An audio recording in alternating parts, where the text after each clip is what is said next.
大家好，我係中環十一少。今日我哋要拆解一個喺香港流傳咗好多年、呃咗無數人嘅都市傳說。幾時係買樓時機？你買得起嘅時候就係買樓時機。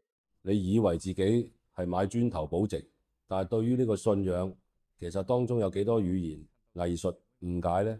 由細到大，講到買樓，身邊啲長輩同地產經紀都喺度幫你洗腦，話買樓一定要買大型屋苑同藍籌屋苑，因為抗跌能力強，有剛性需求頂住。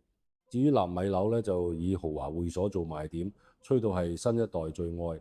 仲有嗰啲所謂呼吸 plan 啦，講到好似發展商皇恩浩蕩，俾首次置業人士一個希望咁。講到收租就更加被視為財息兼收嘅被動收入。呢個就係我哋一直認知嘅世界，一個充滿玫瑰式幻象嘅地產烏托邦。但係摩根大通最近發布咗一份報告，即係一巴掌打醒呢啲所謂嘅共識。我哋今日咧就嚟撕開呢塊遮羞布，睇下底層嗰套運作邏輯究竟係點樣。首先探討下嗰個神聖不可侵犯嘅大型屋苑神話。以前啲經紀成日同你講買樓一定要買大屋苑，多人買賣就代表有市有價，聽落好似好有道理，但係數據係殘酷嘅。摩通報告指出，港島西半山單棟樓嘅跌幅係-9%至-14%，但所謂嘅大型屋苑，例如寶翠園，跌幅竟然高達-18%。何文田區仲誇張啊，單棟樓跌-18%，大型屋苑好似浩闊咁啊，跌幅去到-24%。你可能會問點解會咁？唔係話大屋苑有剛需咩？呢度有少少經濟學，平時大家所講嘅流動性日價喺跌市嘅時候，往往會瞬間變成逃生門擠塞，好似打機咁。平時成班人一齊打怪係好過癮，但係當怪獸放地圖炮嘅時候，所有人擠埋喺同一個門口逃生，就必然會發生踩踏，傷亡最慘重。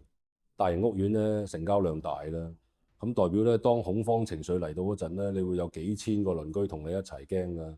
只要有一個鄰居急住要錢，或者因為移民要急走，大減價20%抌貨離場，你層樓嘅估值就會即刻跟住暴跌。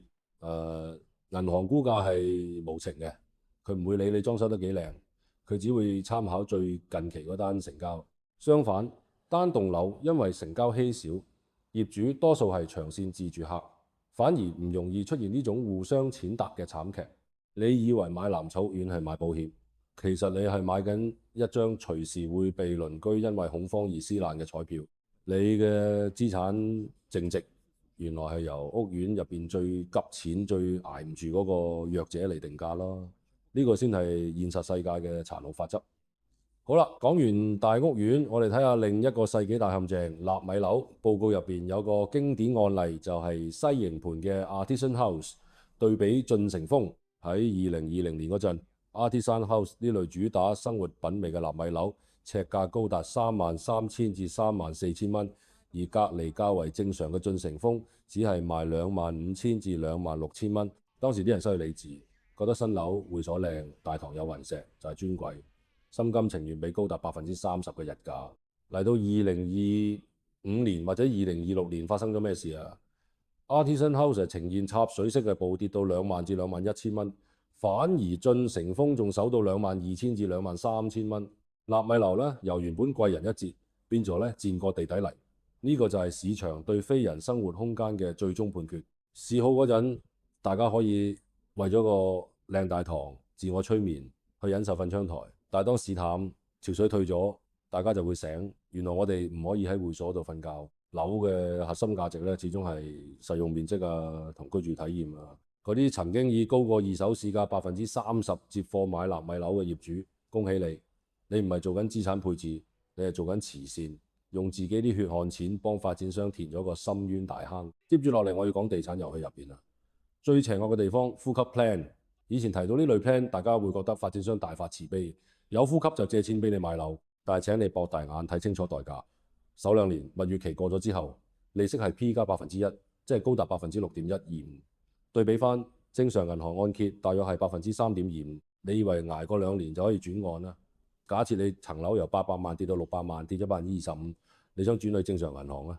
對唔住，因為樓價跌咗，你嘅按揭成數已經超標，你需要攞出高達120萬現金去補差價，銀行先至會批你轉按。你手頭上有冇120萬現金冇？咁你就只能夠默默承受，繼續每個月供6厘幾息。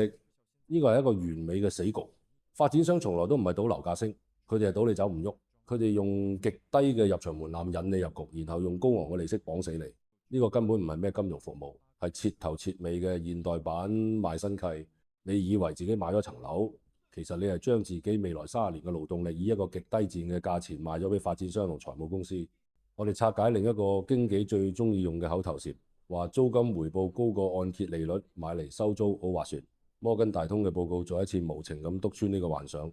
報告列出所謂最高租金回報嘅屋苑，例如南豐新村同金絲花園，回報率大約係4.7%至5%，聽落好似幾吸引，好過放銀行做定期。但魔鬼永遠喺細節入邊。